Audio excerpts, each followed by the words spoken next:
Good morning, everyone. I'm Nina Shapiro, and in the spirit of history, I am the 8th woman to have graduated from the Mass Eye Training Program.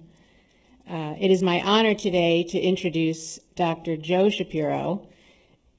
And no, we're not related. It's a crazy coincidence, two Shapiros rule.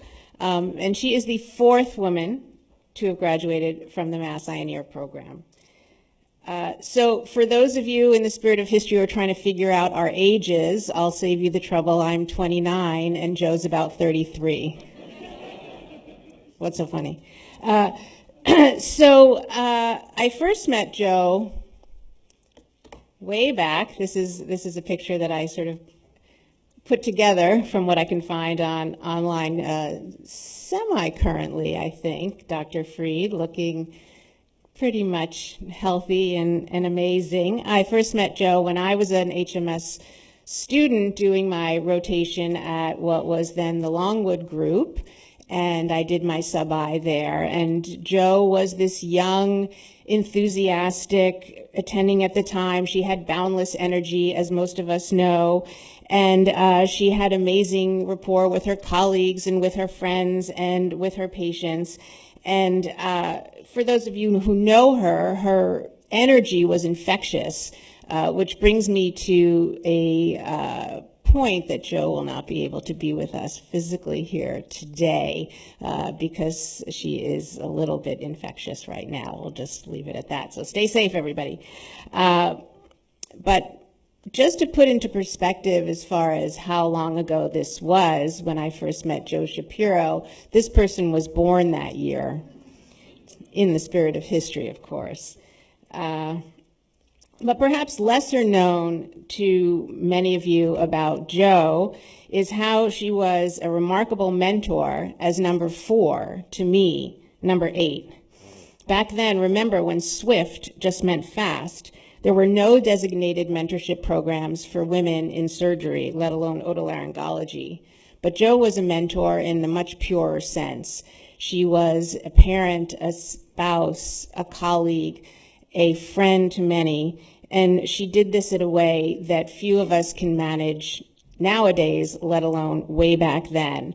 Remember, about 10% of entering residents at the time were female, and fewer than 5% of faculty and staff around the country around that time were female. But Joe just did this in a way that seemed seamless and really with such grace.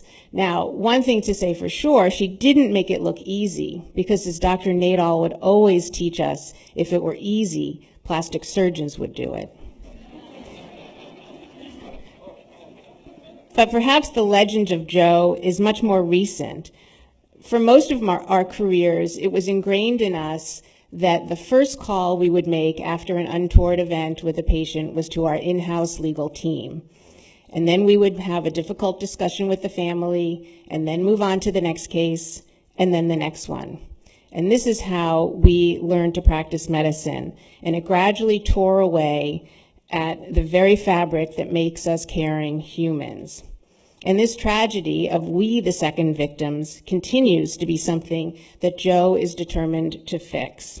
For example, recognizing, and I know many of you were here, the tragedy of the Boston Marathon bombing and the worldwide impact it had on the patients, but also on the people that cared for them, both physically and emotionally.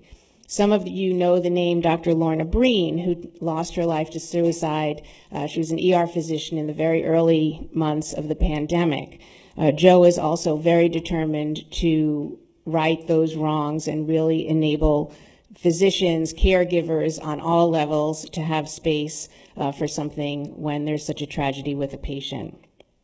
So she's continuing to encourage these connections and make sure that teams have space, that people have space, and that they can express grief and sorrow and even remorse, and that these are all normal feelings. And she has these amazing programs, not just here, but all across the planet. And this has really been something that has been remarkable for somebody in our field to really grow. So we should all thank Joe for that, and to continue really bringing that to the forefront. So even though Jo was the first female otolaryngologist that I met, we're still not related, but I am proud to call her a friend. So I'm going to introduce Dr. Jo Shapiro, and I think we have a video. If not, I will read her talk. Better to have the video.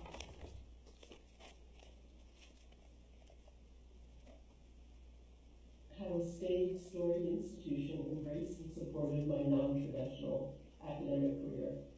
Nina, I wrote this before I knew what you were going to say, but I want you to know how special it is to have you introduce me. It's a privilege to be your colleague. Also, I'm a huge fan of yours. Does this mean that you'll autograph one of your books for me? What an incredible honor it is to be part of the celebration of the Mass Eye in your community. And I'm so sorry I'm having to record this and not be here in person with you. Having just attended my nephew's wedding, I'd like to use my allotted time as one would a wedding toast, expressing love and appreciation with a dose of gentle ribbing. I first arrived at the Harvard residency program after 2 years of surgical residency in Southern California. 2 years I called home alone. Attending supervision was rare. We learned most everything from our fellow residents and the nurses. I chose the Harvard program for otolaryngology because I heard it had the most camaraderie of any residency, and the program did not disappoint. Everyone in my residency year was and is an extraordinary physician and a beautiful person. We always had each other's backs, and I would trust any of them to take care of my loved ones. Here's to you, Tom Ebi, Jim Gross, Tom Kariakis, and Mark Weisler.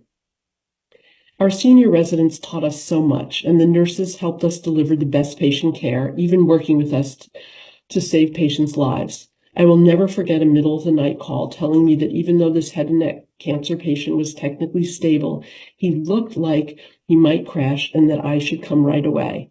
And crash he did. We managed to do an emergency difficult trach in the OR that likely wouldn't have happened if the nurse hadn't been so observant. The many attendings who showed us different ways to treat patients, those dedicated physicians, were all invaluable in our learning experience. Here's to my fellow residents, nurses, and attendings. But there was one attending in particular who really believed in me and let me carve my own unique path, Joe Nadal. Joe became chair when our group were senior residents, and he had an outsized influence in my academic career.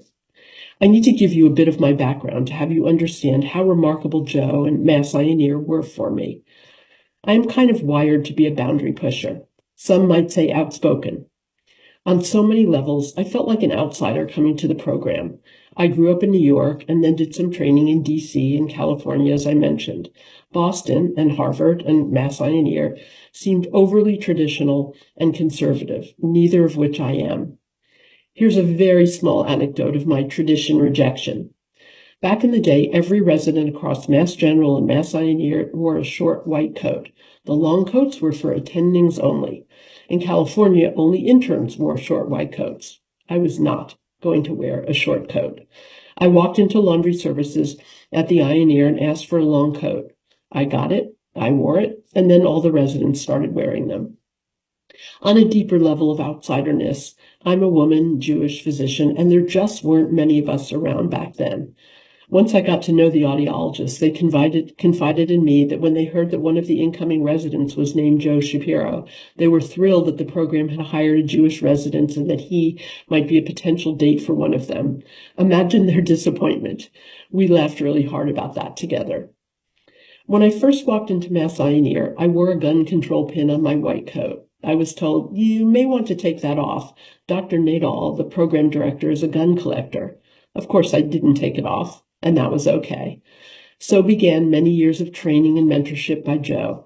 We had endless conversations about nuclear power, Joe S. against, Joe N. for, politics, Joe S. Dem, Joe N. Republican, and so on. These were all in the spirit of learning with a large dose of humor. But here's where Joe's support was so key.